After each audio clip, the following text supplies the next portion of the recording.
Je vous souhaite la bienvenue dans cette édition du journal sur Télé Sud. Voici les titres à la une de l'actualité. En République centrafricaine, la campagne référendaire pour l'adoption d'une nouvelle constitution a commencé samedi après un discours la veille pour donner le top départ. Le président Touadéra était lui-même sur le terrain ce week-end pour appeler ses compatriotes à voter oui le 30 juillet.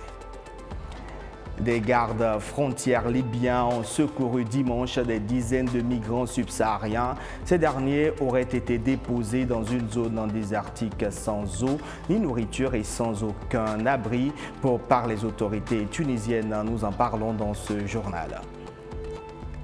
Fin de l'accord céréalier entre l'Ukraine et la Russie. L'annonce a été faite ce matin par le porte-parole du Kremlin qui a précisé cependant que la Russie est disposée à réactiver immédiatement l'accord dès que les conditions la concernant seront remplies.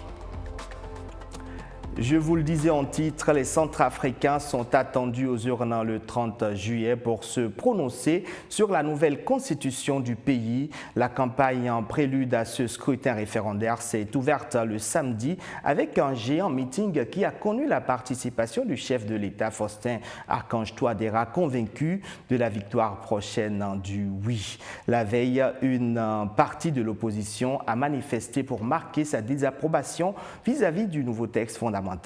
Mathieu Nicolas. Sur cette place publique de Bangui, samedi, des milliers de Centrafricains venus écouter le président de la République. À travers ce géant meeting, Faustin-Archange Touadéra donne le top de la campagne référendaire à 2 semaines du vote pour ou contre la nouvelle constitution. Une nouvelle constitution chère au chef d'État de la RCA.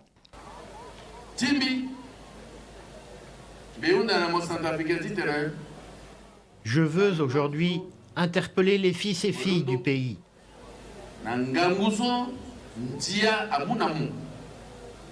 Le vote référendaire vous donne l'occasion de décider d'un avenir meilleur pour le pays. Alors, ne laissez pas passer ce pouvoir que vous avez de créer une nouvelle république à travers la Constitution. Une nouvelle constitution en remplacement de celle actuellement en vigueur depuis 2016. Son vote permettra à la Centrafrique de boucler une page teintée de crise politique, économique et sécuritaire afin d'ouvrir une autre sur de meilleurs auspices, selon les partisans du oui. Mes chers frères et sœurs centrafricains, n'ayez pas peur de voter le 30 juillet afin de faire avancer les choses. Votons tous oui à la nouvelle constitution. En cas d'adoption de la nouvelle constitution, le président Faustin-Archange Touadéra pourrait briguer un 3e mandat. Un scénario redouté par l'opposition qui, la veille du démarrage de la campagne référendaire, a manifesté contre le processus. Et c'est pour ça que nous avons mobilisé tous les Centrafricains qui sont contre pour exprimer notre mécontentement, notre opposition à ce référendum et donc à cette constitution. Pendant que l'opposition rejette la nouvelle constitution, sur le terrain, le camp du président Touadéra multiplie les actions pour une victoire écrasante du oui après le scrutin du 30 juillet. La campagne électorale qui a commencé le 15 juillet prendra fin le 28 du même mois. Au Gabon, fin du dépôt des candidatures dimanche pour les élections générales du 26 août. 27 candidatures ont été enregistrées pour la présidentielle, dont 2 femmes face à Ali Bongo, favori de ce scrutin. Plusieurs ténors de l'opposition, parmi lesquels Paulette Missambo, présidente du parti Union nationale, et Alessandre Barraud-Chambrier, président du Rassemblement pour la patrie et la modernité. Selon le code électoral, le Centre gabonais des élections doit publier la liste des candidats retenus à tous les scrutins 1 mois avant le vote. Ce lundi, le Parlement sénégalais se réunit pour examiner plusieurs projets de loi issus des recommandations du dialogue national de juin. Au programme, la modification notamment de la Constitution et de la loi électorale, des modifications qui devraient permettre aux opposants Karim Wade et Khalifa Sall de retrouver leur éligibilité. Autre actualité sur le continent, des dizaines de migrants d'Afrique subsaharienne ont été secourus dimanche dans une zone désertique à la frontière entre la Tunisie et la Libye. Les gardes frontières libyens les ont retrouvés sans eau ni nourriture et sans aucun moyen de protection contre les intempéries. Ils auraient été livrés à eux-mêmes par la police tunisienne. Mathieu Nicolas. Un peu d'eau pour se rafraîchir. Visiblement, cela fait un moment que ce jeune homme n'a pas bu. Pareil pour cette femme, en pleurs et qui a l'air épuisée. Dimanche, des gardes-frontières libyens sont venus en aide à des migrants d'Afrique subsaharienne. Ces derniers expliquent avoir été déposés par les autorités tunisiennes dans le désert à la frontière entre les deux pays et laissés sans eau, nourriture ou abri sous une chaleur intenable. Et ils ne sont pas les seuls.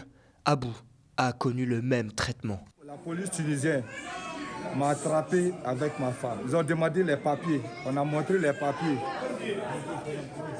On nous a ramassés pour mettre dans un camion. Je leur demande, vous nous amenez où? Ils disent qu'ils viennent nous jeter en Libye.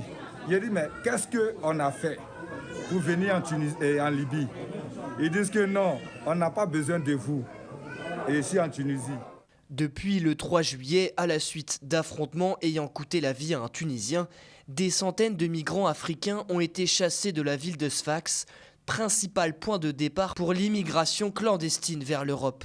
Selon des ONG, ils ont été conduits par la police tunisienne et abandonnés à leur sort dans des zones inhospitalières près de la Libye, à l'est, et l'Algérie, à l'ouest. Dimanche, ils auraient été environ 80 à avoir été secourus par les autorités libyennes. Quand ils ont fini, on nous a mis dans le désert et ils ont tiré sur nous. Allez-y en Libye, on va vous tuer. Ils ont tiré. C'est là qu'on a croisé la police libyenne et ils sont venus nous donner de l'eau. Ils nous ont pris pour mettre dans leur voiture pour nous envoyer ici. Et depuis ce jour-là, la police libyenne a commencé à s'occuper de nous. La situation des migrants subsahariens en Tunisie inquiète de plus en plus les ONG qui alertent sur le manque de transparence et la brutalité du gouvernement tunisien. Gouvernement qui vient tout juste de signer un partenariat stratégique global avec l'Union européenne pour lutter contre l'immigration clandestine, fermant les yeux sur les dérives autoritaires du pays.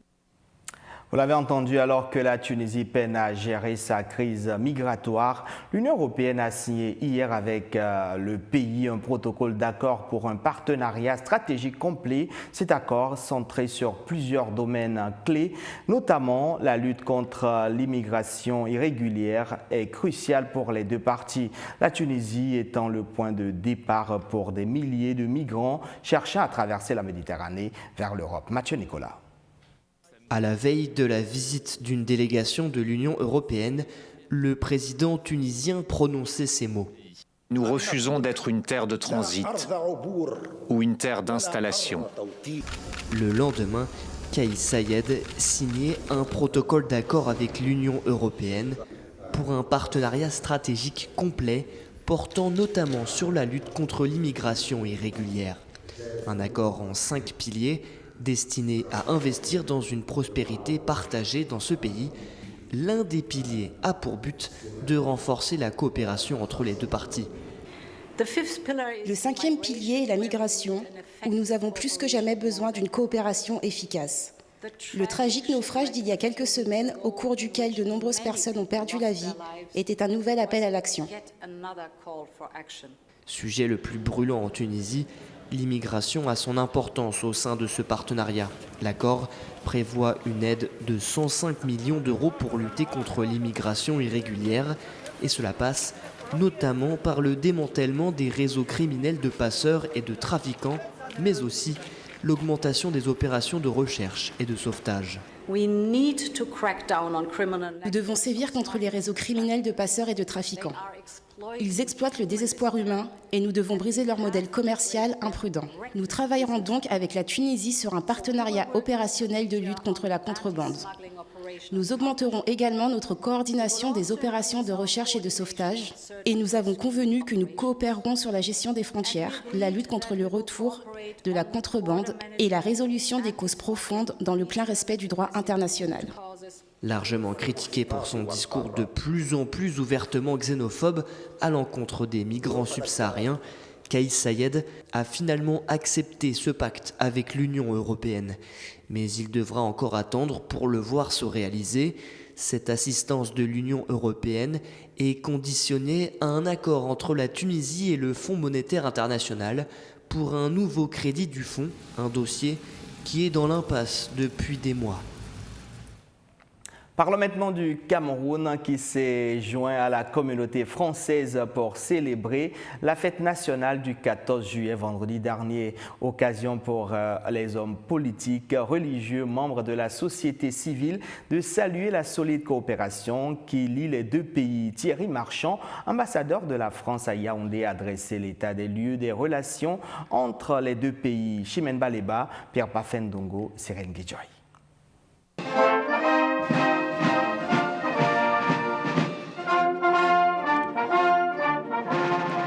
Commémorer le 14 juillet est devenu une tradition au Cameroun qui entretient des rapports à la fois historiques et multiformes avec la France.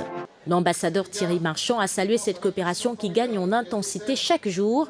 Désigné le 15 septembre 2022, il dit vouloir donner plus de vigueur à cette relation qui a tout de même été fragilisée par des propos haineux sur les réseaux sociaux qui condamnent la diffusion des contenus dits contradictoires avec les valeurs camerounaises sur les chaînes occidentales. Ce renforcement de la relation entre Paris et Yaoundé sera donc axé sur le plan social et éducatif. Je pense aussi aux talents sportifs qui s'épanouissent dans la rencontre entre nos deux pays, à l'instar de Kylian Mbappé, qui était là pour un voyage sur la terre de ses ancêtres.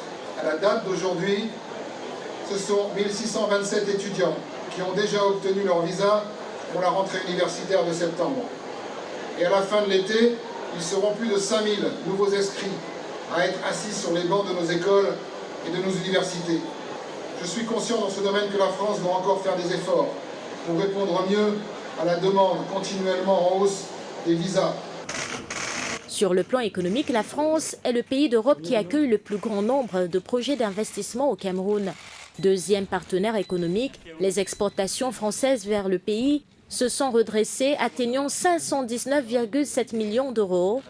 La France soutient également l'État dans plusieurs projets de développement à travers le contrat d'endettement et de désendettement C2D lancé en 2006. Le C2D représente un engagement à travers l'AFD à hauteur de 1000 milliards de francs CFA pour le développement local de l'extrême nord au nord-ouest, de l'est au littoral. Le C2D, ce sont des projets co-construits.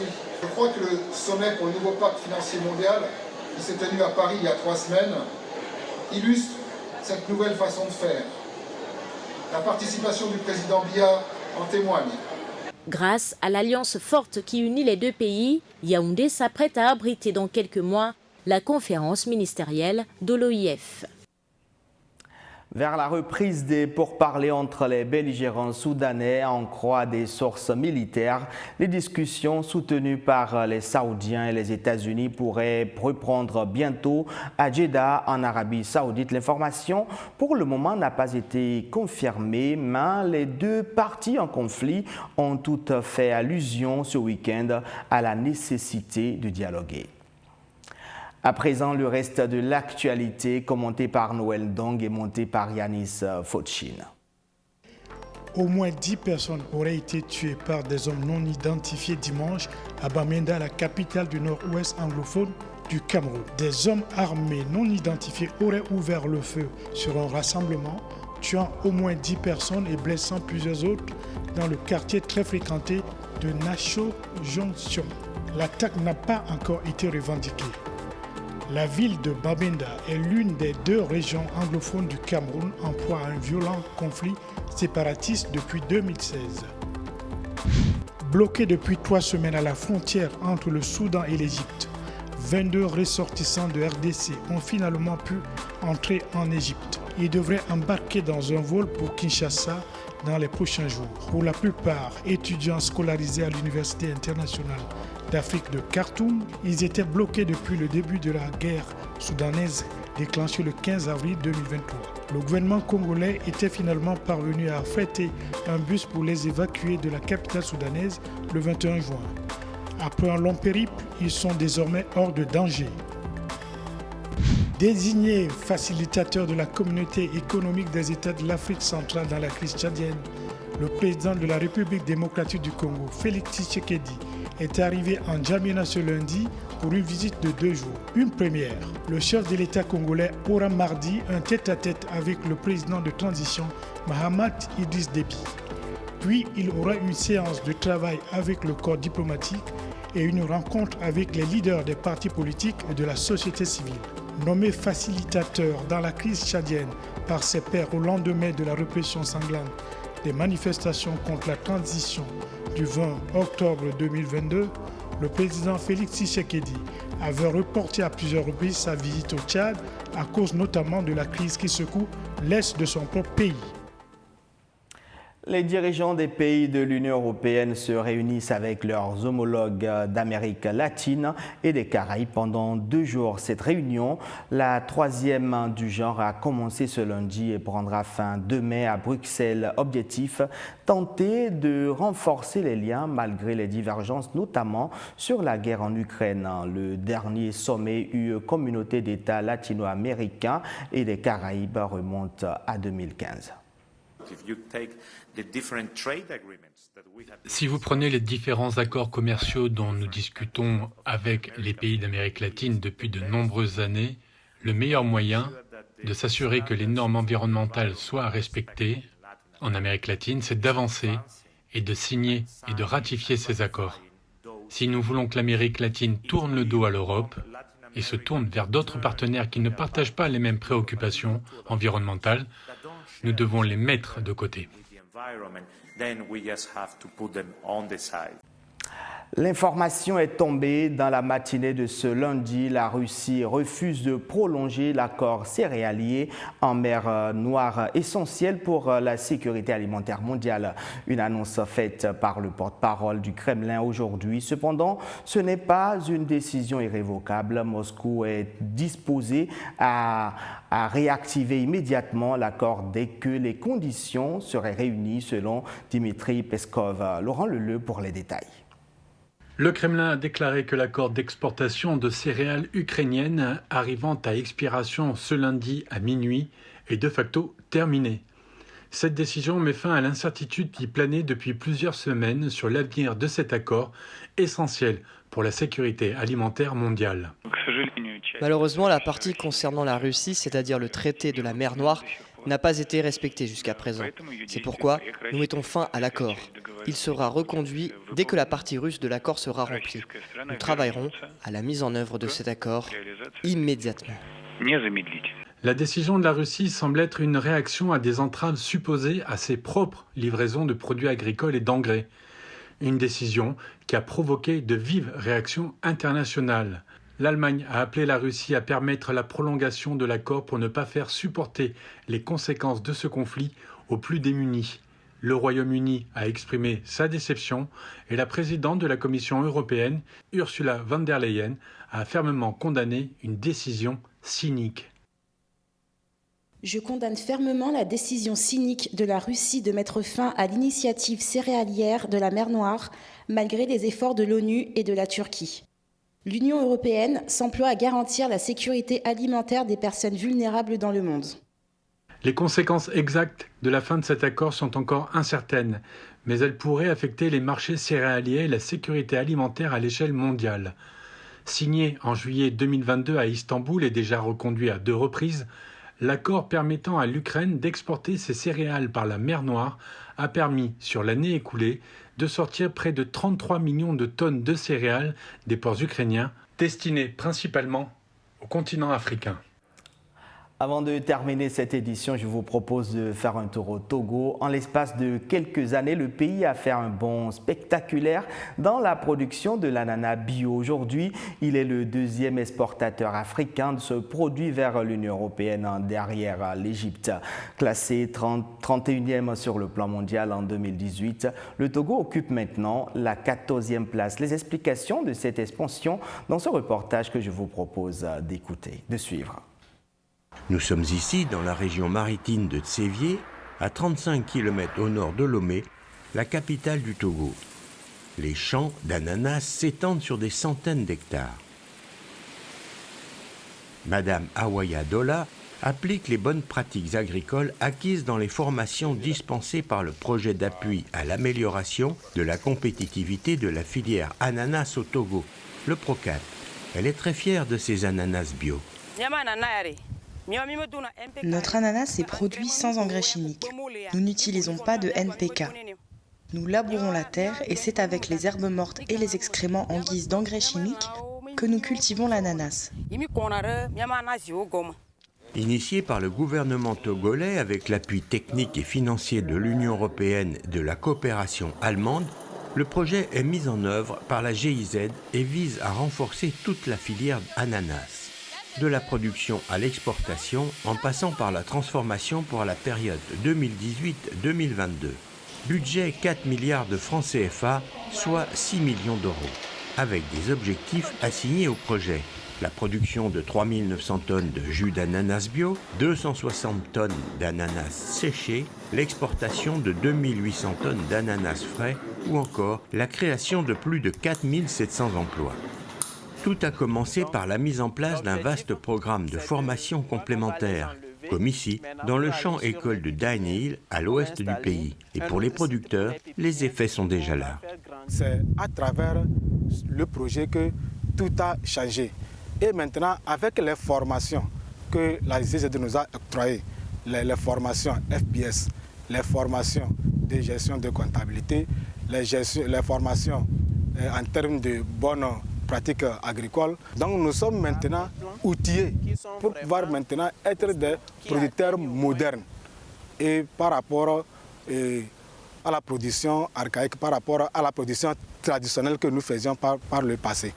Ensuite, il a fallu s'organiser pour que les producteurs soient assurés de vendre leur production d'ananas bio et que les transformateurs aient eux aussi la garantie d'avoir leur matière première.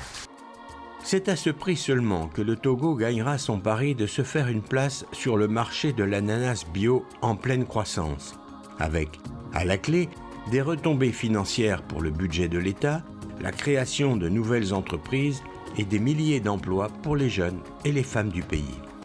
C'est la fin de cette édition. Merci à toutes et à tous de nous avoir suivis. Retrouvez Laurent Leleu demain à la présentation de l'édition de la mi-journée. Au revoir.